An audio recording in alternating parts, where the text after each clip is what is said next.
Неприятный факт после удаления желчного пузыря. Многие люди могут столкнуться с проблемами пищеварения и изменениями стула. Это может проявляться в запорах или жидком стуле светлого цвета. Здоровый стул должен тонуть и не оставлять следов. По-прежнему стоит обращать внимание на такие симптомы, как частое вздутие, метеоризм и неприятный запах изо рта. Дефицит желчи может быть связан с недостатком полезных жиров и белков в рационе. Поэтому важно включать жирные продукты в свой завтрак. Если вы чувствуете тяжесть, горечь во рту или отрыжку после еды, это может указывать на проблемы с желчью, особенно если вы долго избегали жирной пищи.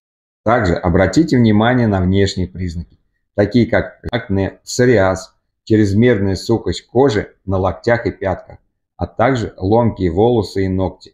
Все это может быть следствием дисфункции желчевыводящей системы. Пиши в комментариях в личку или в WhatsApp.